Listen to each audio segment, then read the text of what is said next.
The world grows quiet, and the story begins. Welcome, everyone, to the Sounds of Stories. Greetings, everyone, and welcome back to the Sounds of Stories. Before we begin tonight's tale, I wanted to ask everybody, how did you find tonight's video?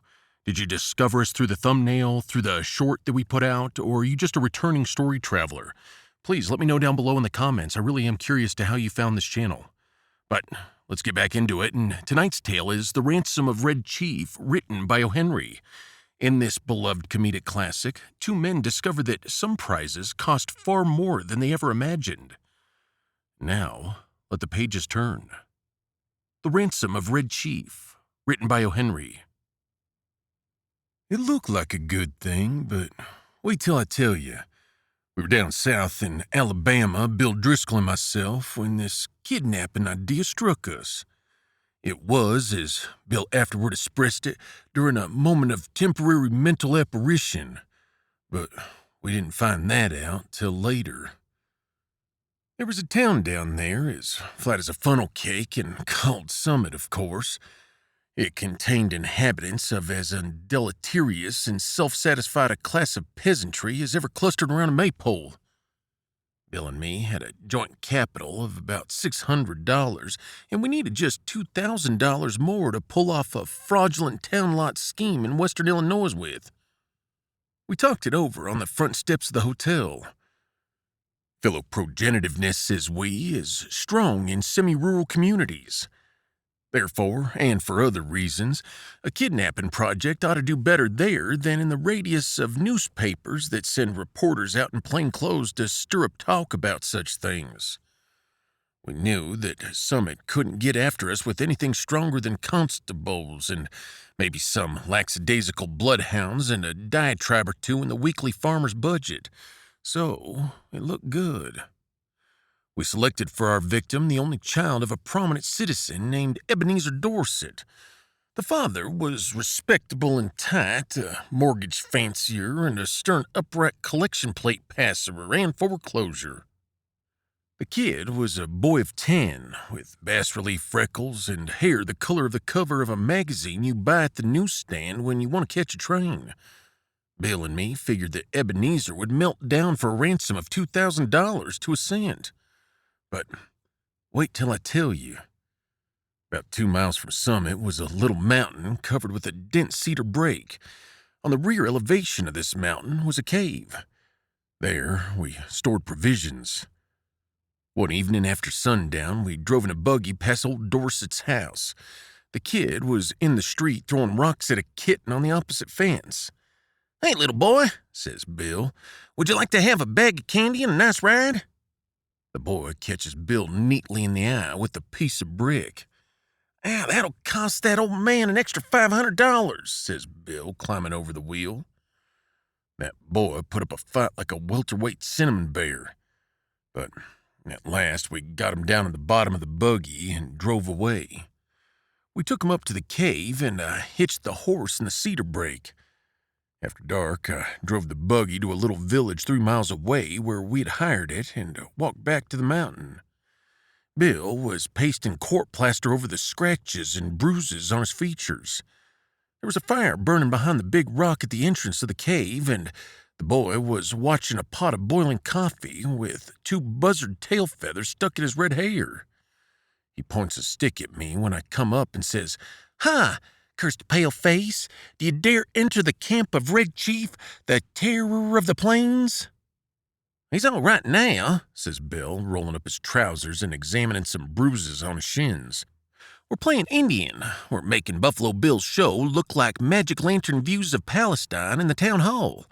I'm old Hank the Trapper, Red Chief's captive, and I'm to be scalped at daybreak. By Geronimo, that kid can kick hard." Yes, sir. That boy seemed to be having the time of his life.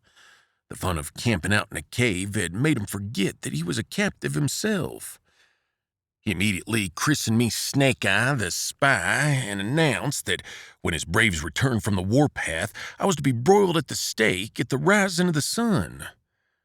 Then we had supper, and he filled his mouth full of bacon and bread and gravy and began to talk. He made a during dinner speech something like this. I like this fine. I never camped out before, but I had a pet possum once, and I was 9 last birthday. I hate to go to school. Rats ate up 16 of Jimmy Talbot's Aunt Speckled Hen's eggs. Are there any real Indians in these woods? I want some more gravy. Does the trees move make the wind blow? We had 5 puppies. What makes your nose so red, Hank? My father has lots of money. Are the stars hot? I whipped Ed Walker twice Saturday. I don't like girls. You doesn't catch toads unless you with a string. Do oxen make any noise? Why are oranges round? Have you got beds to sleep on in this cave? Amos Murray got 6 toes. A parrot can talk, but a monkey or fish can't. How many does it take to make 12?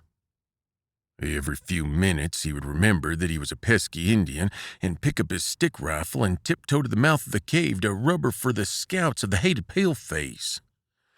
Now and then, he would let out a war whoop that made old Hank the Trapper shiver. That boy had terrorized Bill from the start. "Red Chief," says I to the kid, "would you like to go home?" "Oh, what for?" says he.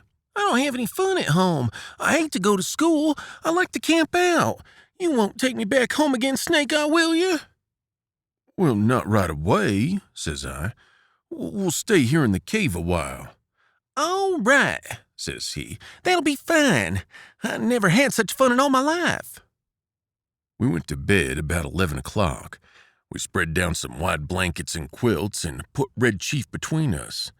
We weren't afraid he'd run away. He kept us awake for 3 hours, jumping up and reaching for his rifle and screeching, "Yard!" in mine and Bill's ears, as the fancied crackle of a twig or the rustle of a leaf revealed to his young imagination the stealthy approach of the outlaw band. At last, I fell into a troubled sleep in a dream that I'd been kidnapped and chained to a tree by a ferocious pirate with red hair. Just at daybreak, I was awakened by a series of awful screams from Bill. They weren't yells or howls or shouts or whoops or yops, such as you'd expect from a manless set of vocal organs. They were simply indecent, terrifying, humiliating screams, such as women emit when they see ghosts or caterpillars. It's an awful thing to hear a strong, desperate fat man scream incontently in a cave at daybreak. I jumped up to see what the matter was. Red Chief was sitting on Bill's chest with one hand twined in Bill's hair. In the other, he had the sharp case knife we used for slicing bacon. And he was industriously and realistically trying to take Bill's scalp, according to the sentence that had been pronounced upon him the evening before. I got the knife away from the kid and made him lie down again. But from that moment, Bill's spirit was broken. He lay down on his side of the bed, but he never closed an eye again in sleep as long as the boy was with us. I dozed off for a while, but along towards sunup, I remembered that Red Chief had said I was to be burned at the stake at the rising of the sun. I wasn't nervous or afraid, but I sat up and lit my pipe and leaned against a rock. "What are you getting up so soon for, Sam?" asked Bill. "Me?" says I. "Oh, got kind of a pain in my shoulder. I thought sitting up would rest it." "You're a liar," says Bill. "You're afraid. You was to be burned at sunrise, and you was afraid he'd do it. And he would, too, if he could find a match. Ain't it awful, Sam? Do you think anybody'll pay out money to get a little imp like that back home?" "Sure," I said. "A rowdy kid like that is just the kind that parents dote on. Now, you and Chief get up and cook breakfast while I go up to the top of this mountain and reconnoiter." I went up on the peak of the little mountain and ran my eye over the contiguous vicinity. Over towards summit, I expected to see the sturdy yeomanry of the village armed with scythes and pitchforks beating the countryside for the dastardly kidnappers. But what I saw was a peaceful landscape dotted with one man plowing with a dun mule. Nobody was dragging the creek, no couriers dashed hither and yon, bringing tidings of no news to the distracted parents. There was a sylvan attitude of somnolent sleepiness pervading that section of the external outward surface of Alabama that lay exposed to my view. Perhaps, says I to myself, it hasn't yet been discovered that the wolves had borne away with the tender lambkin from the fold. Heaven help the wolves, says I, and I went down to the mountainside for breakfast. When I got to the cave, I found Bill backed up against the side of it, breathing hard, and the boy threatening to smash him with the rock half as big as a coconut. "He put a red-hot boiled potato down my back," explained Bill, "and then mashed it with his foot, and I boxed his ears. Have you got a gun about you, Sam?" I took the rock away from the boy and kind of patched up the argument. "I'll fix you," says the kid to Bill. "No man ever struck the Red Chief but what he got paid for it. You better beware." After breakfast, the kid takes a piece of leather with strings wrapped around it out of his pocket and goes outside cave unwinding it. "What's he up to now?" says Bill anxiously. "You don't think he'll run away, do you, Sam?" "No fear of it," says I. "He don't seem to be much of a homebody, but we've got to fix up some plan about the ransom. There don't seem to be much excitement around Summit on account of his disappearance, but maybe they haven't realized yet that he's gone. His folks may think he's spending the night with Aunt Jane or one of the neighbors. Anyhow, he'll be missed today. Tonight, we must get a message to his father demanding the $2,000 for his return." Just then, we heard a kind of war whoop, such as David might have admitted when he knocked out the champion Goliath. It was a sling that Red Chief had pulled out of his pocket, and he was whirling it around his head. I dodged and heard a heavy thud and a kind of a sigh from Bill, like a horse gives when you take off the saddle. An oval-shaped rock the size of an egg had caught Bill just behind his left ear. He loosed himself all over and fell in the fire across the frying pan of hot water for washing the dishes. I dragged him out and poured cold water on his head for half an hour. By and by, Bill sits up and feels behind his ear and says, "Sam, you know who my favorite biblical character is?" "Take it easy," says I. "You'll come to your senses presently." "King Herod," says he. "You won't go away and leave me here alone, will you, Sam?" I went out and caught that boy and shook him until his freckles rattled. "If you don't behave," says I'll take you straight home. Now, are you gonna be good or not?" "I was only funning," says he sullenly. "I didn't mean to hurt old Hank, but what'd he have to hit me for? I'll behave, Snake Eye, if you don't send me home, and if you'll let me play the Black Scout today." "I don't know that game," says I. "That's for you and Mr. Bill to decide. He's your playmate for the day. I'm going away for a while on business. Now, you come in and make friends with them and say you're sorry for hurting them, or home you go at once." I made him and Bill shake hands, and then I took Bill aside and told him I was going to Poplar Cove, a little village 3 miles from the cave, and find out what I could about how the kidnapping had been regarded in Summit. Also, I thought it best to send a peremptory letter to the old man Dorset that day, demanding the ransom and dictating how it should be paid. "You know, Sam," says Bill, "I've stood by you without batting an eye in earthquakes, fire and flood, and poker games, dynamite outrages, police raids, train robberies, and cyclones. I never lost my nerve yet till we kidnapped that two-legged skyrocket of a kid. He's got me going. You won't leave me long with them, will you, Sam?" "I'll be back sometime this afternoon," says I. "You must keep the boy amused and quiet till I return. And now we'll write the letter to old Dorset." Bill and I got paper and pencil and worked on the letter while Red Chief, with a blanket wrapped around him, strutted up and down guarding the mouth of the cave. Bill begged me tearfully to make the ransom $1,500 instead of $2,000. "I ain't attempting," says he, "to decree the celebrated moral aspect of parental affection, but we're dealing with humans, and it ain't human for anybody to give up $2,000 for that 40-pound chunk of freckled wildcat. I'm willing to take a chance at $1,500. You can charge the difference up to me." So, to relieve Bill, I acceded, and we collaborated a letter that ran this way: "Ebenezer Dorset, Esquire. We have your boy concealed in a place far from Summit. It's useless for you or the most skillful detectives to attempt to find them. Absolutely, the only terms on which you can have them restored to you are these. We demand $1,500 in large bills for his return. The money to be left at midnight tonight at the same spot and in the same box as your reply, as hereinafter described. If you agree to these terms, send your answer in writing by a solitary messenger tonight at 8:30. After crossing Owl Creek on the road to Poplar Cove, there are 3 large trees about 100 yards apart, close to the fence of the wheat field on the right side. At the bottom of the fence post opposite the 3rd tree will be found a small pasteboard box. The messenger will place the answer in this box and return immediately to Summit. If you attempt any treachery or fail to comply with our demand as stated, you'll never see your boy again. If you pay the money as demanded, he'll be returned to you safe and will within 3 hours.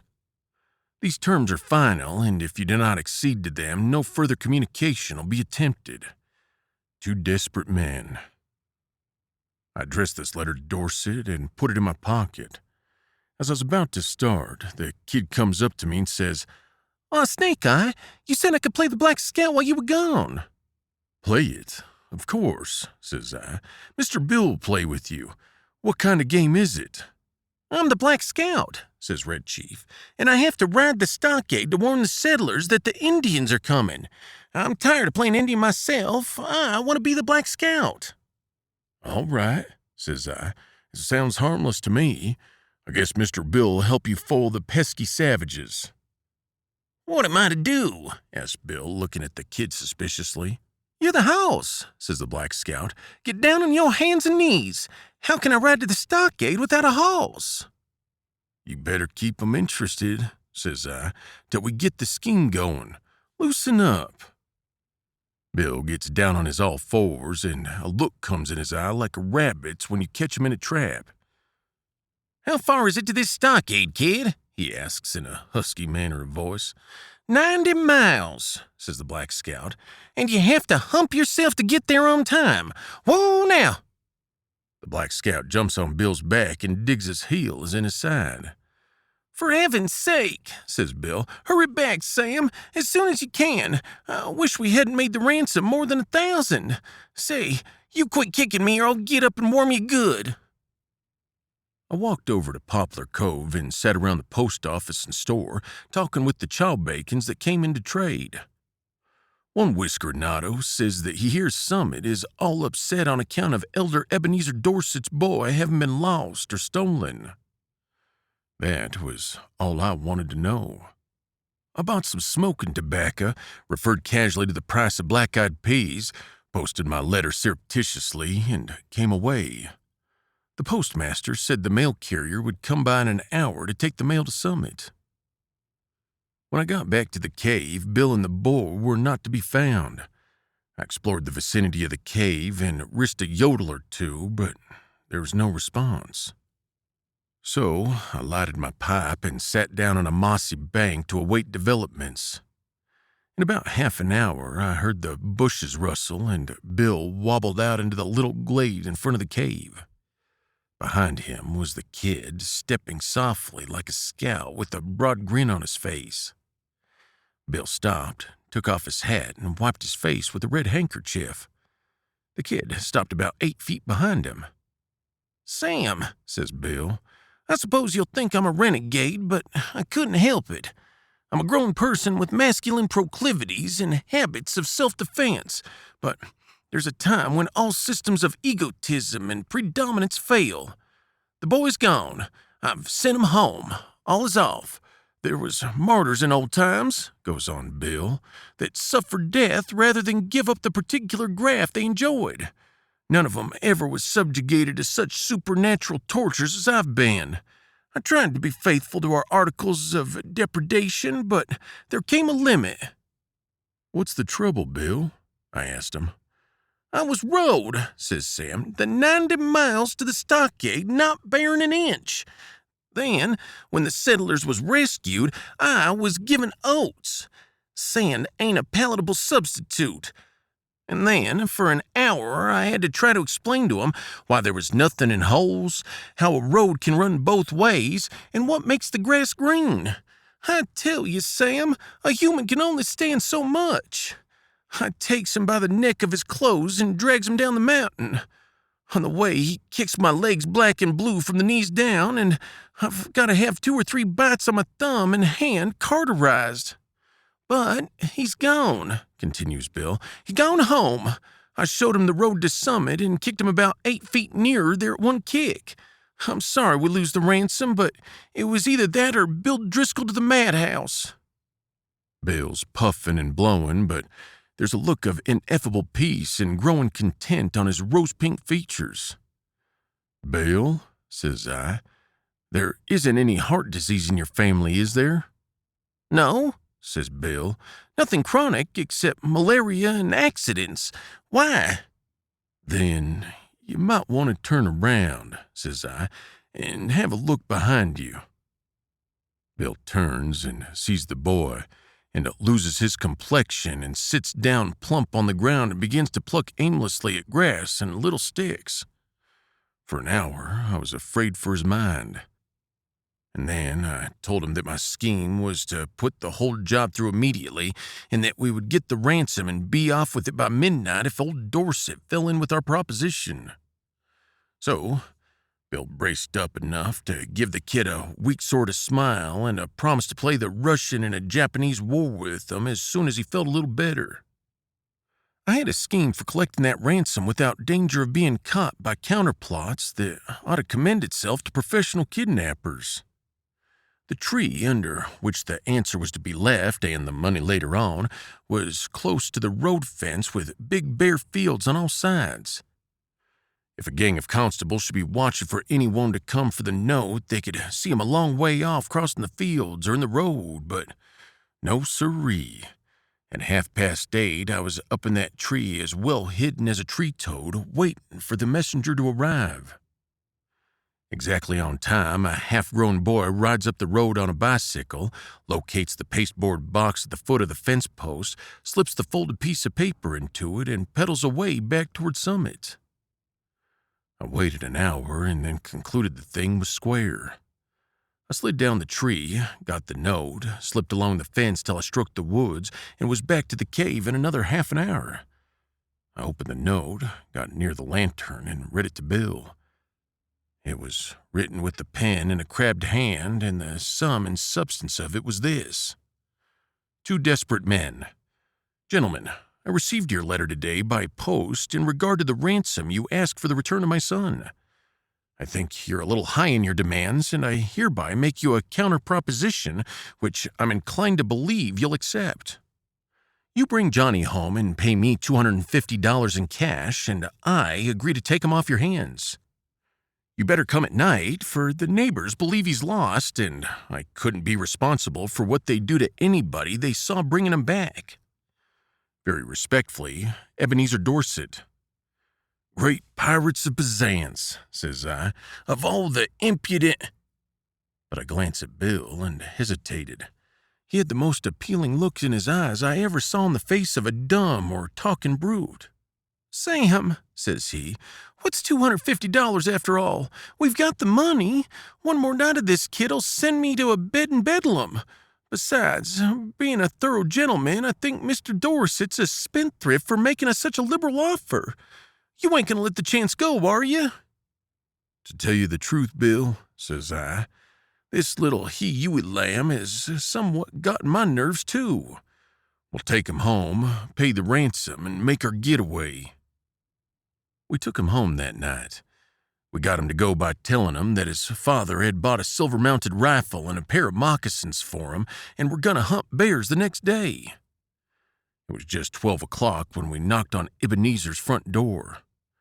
Just at that moment, when I should have been abstracting the $1,500 from the box under the tree, according to the original proposition, Bill was counting out $250 in Dorset's hand. When the kid found out we were going to leave him at home, he started to howl like a coyote and fastened himself as tight as a leech to Bill's leg. His father peeled him away gradually like a porous plaster. How long can you hold him? Asked Bill.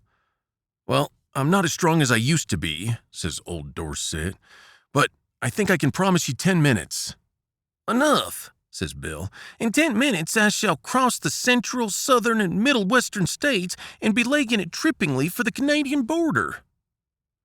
And as dark as it was, and as fat as Bill was, and as good as a runner as I am, he was a good mile and a half out of Summit before I could catch up with them. And there you have it, a mischievous and delightful tale where hunters become the hunted, and the simplest scheme unravels into pure chaos. And thanks for spending your time here with us at the Sounds of Stories. Come back for another adventure. And remember, when the world seems to fade, the stories always remain.